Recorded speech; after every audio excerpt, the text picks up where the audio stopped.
See, so I test it every day. Test. Okay, now, yeah, so I test it every day. Test. Anyway, 5, 4, 3, 2, 1. I'm John Miglash for the WDMA, and we've got an interesting show today, and an even kookier show tomorrow. But let's get over to this. Let's get over to the fun stuff. Okay, so. Oops. So let's. Okay. LVII is coming. What does it mean? What does it mean? LVII, Livy. Roman noodles. I thought it was military time. Like a movie that came out, but it's like the 200 version of it. Something like that. Because I know that is 56. No, XI is 6. I should know what this means.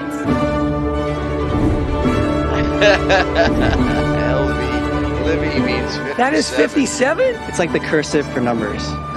Get with the times, football. Maybe use emojis or something. That's popular. More popular than Roman numerals. You Roman numerals. Look, I mean, if it's 57, I don't know why they don't just say 57 at this point. Just say it's 57. 57. 7 means Heinz. Apparently, the founder of Heinz, Harry Heinz, his favorite number, his lucky number was 5, and his wife's was 7. That's how the Heinz57 got named. But Super Bowl 57 is gonna be worse next year. That's the bad news. Let's go over here and get the 57 story here. Heinz57. Using Roman numerals to label Super Bowl games is ancient history. Ancient history, it's true. And so they're doing some posters and stuff. This is my favorite. Roman numerals haven't been cool since MCMXCII. And I had to look it up, but yes, it's 1992 for all of you really smart people. And yes, it's time to just say 57. Next year it'll be worse. Another digit will get added. So it'll be LVIII, in case you don't know. I'm not sure it gets better. By Super Bowl 88, it's like, yeah, it's a mess. Okay, so it's LXXXIII.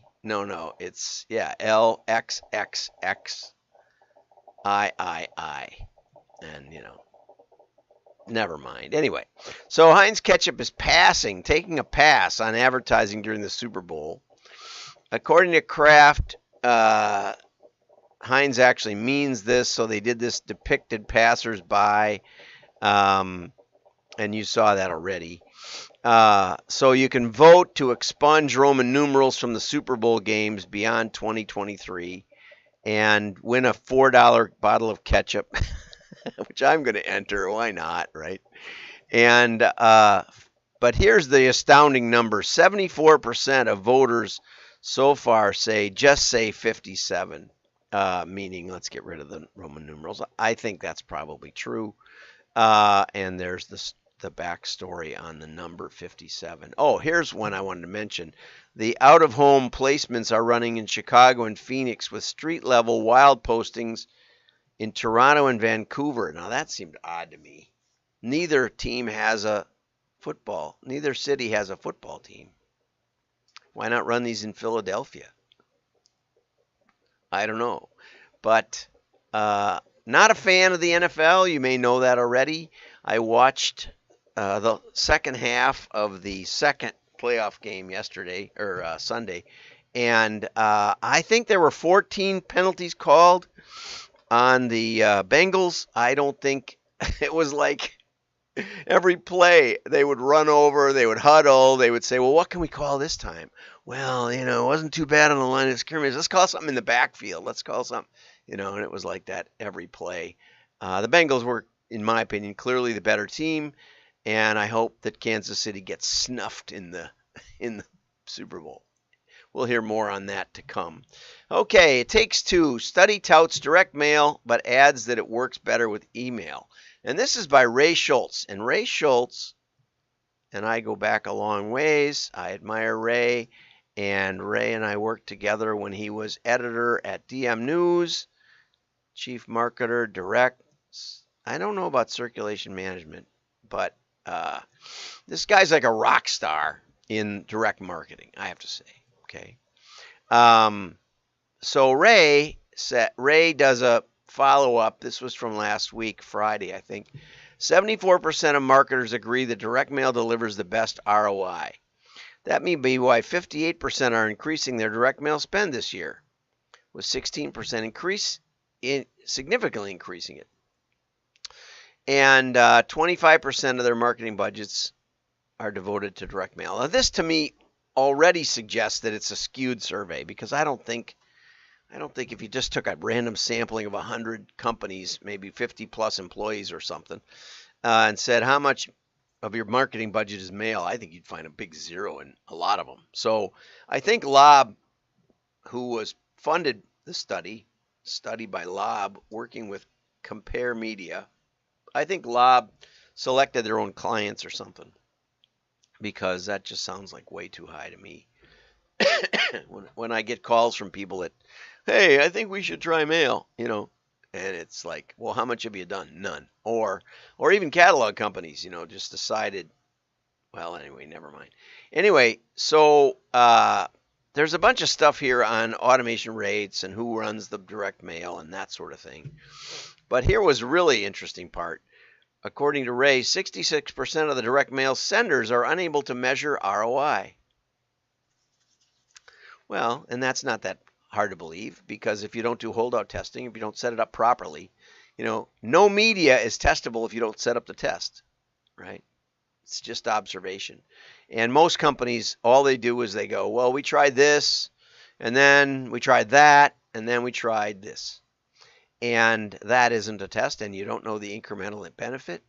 But with Lovesac, we did, they had been running a catalog for a while, and Patrick, their new VP of marketing, came from a packaged goods company, and he'd never done any mail. And he said, why would we, he asked me, he said, our number one problem is customer recognition of our brand. Once they know what we do and sell, we do as well as other online furniture companies or retail furniture companies.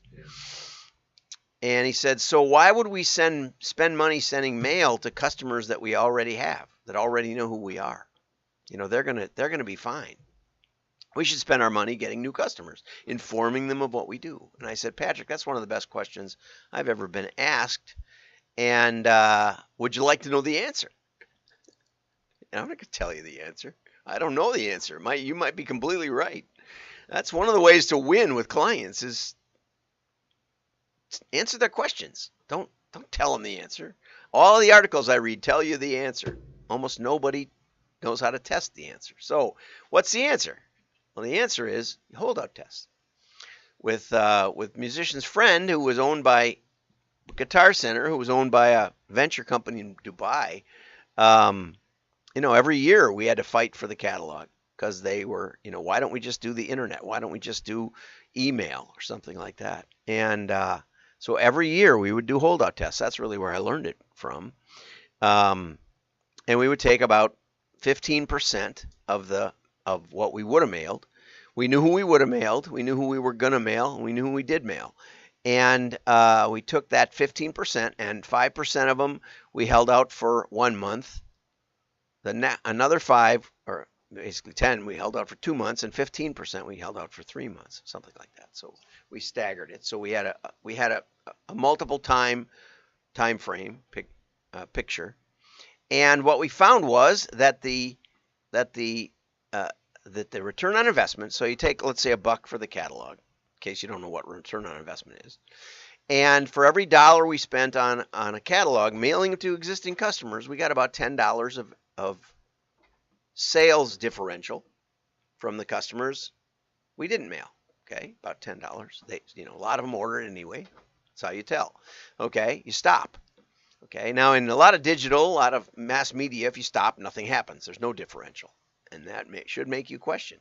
And that's what Uber found out, and Procter & Gamble found out, and others find out, is that their mass media oftentimes doesn't have measurable impact. But in this case, in case of Musician's Friend, it was about 30% return on investment.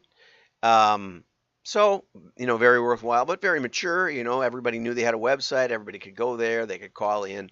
There were other channels that, and they emailed like crazy because it was not jointly managed. The email guys sent as much as they wanted.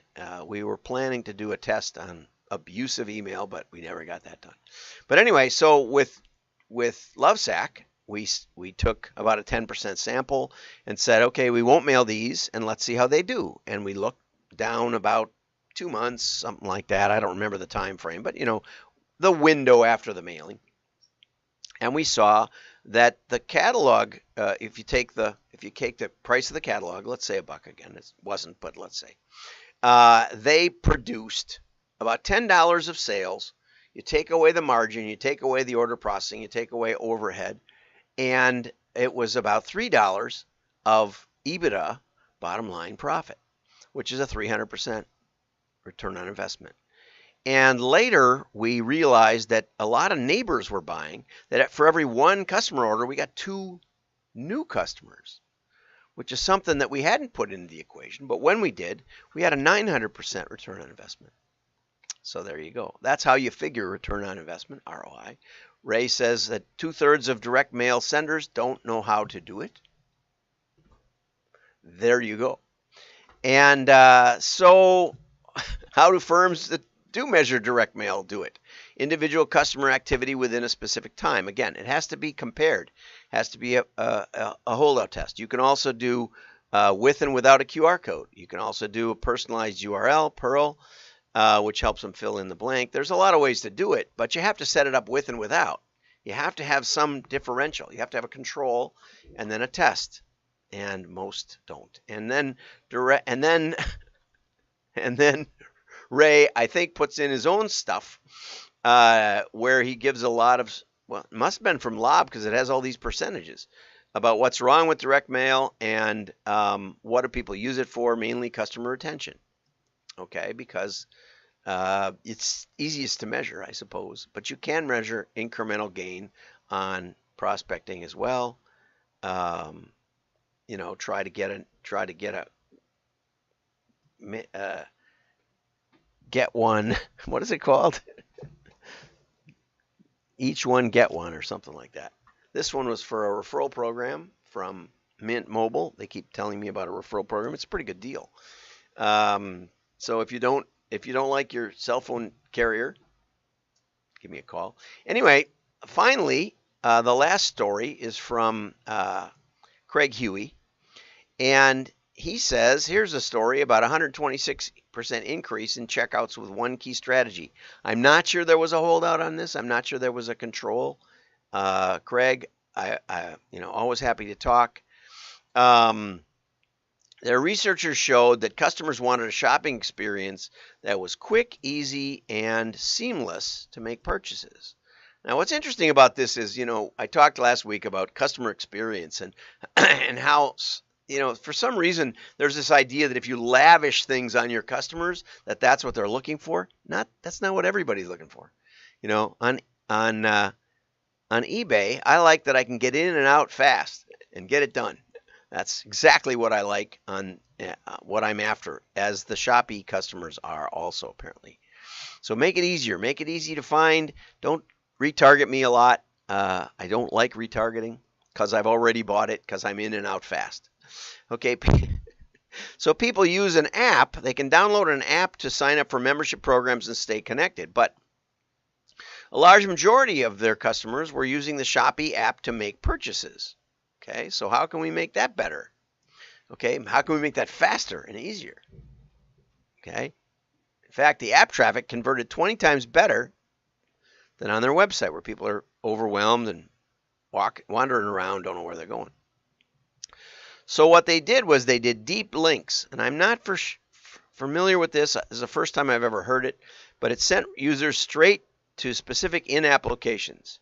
Now, so what I presume is that they, Craig does a lot of mail. So let's say they used mail or they used email or something. And they were able to use, you can use QR codes in email because I read my email on my computer. And I could then use my phone to get right into the product I want. Too often when companies use QR codes, and I was looking for a Land's End. I think there's one back here. Yeah. Land's End for a while, and this is for Dan over it. For a while there was a QR code on the back of Land's End. There isn't one now. None in here. I keep saying to Dan, you should test it, but don't test it just taking me to the, Hammaker Slimmer did this too. I said to him, test. And test the QR code. And they would put a QR code on a product, and then it would go to the home page on their website. Well, what good is that? What help is that? Not much. Then I got to try and find it on the little teeny screen, which I'm not that good at. So give me, if there's an interesting product that you really want to feature, put that QR code on there and take me right to the product, right? In this case, take me right into your app, which I think is the key here, is they took people into their app and probably said, do you want to download the app? And then you download it, and then you go right in and take it right to the product. Instead of just landing me at a website. Okay, makes perfect sense. Although I don't know why you couldn't use a mobile version of your app to take me right to the product. But anyway, but maybe the app remembers my credit card and stuff. So after implementing deep links, and hopefully we'll find that term more often, Shopee saw an increase of 120% in checkouts with 50% landing directly in the app. And they enabled Shopee to connect more of their users directly to their app. Excuse me, I missed my, never mind. Which help boost traffic dramatically and improve app conversions, okay? So I'd like to hear more about that one. And if you know something about deep links, let me know. Okay, and just to remind you, somebody already wrote me and said that they were going to check out the podcast. If you go over to WDMA, it's going to let me in. For some reason, it's reloading the page. Okay, if you go over to WDMA, come on, WDMA. Why won't? There it is.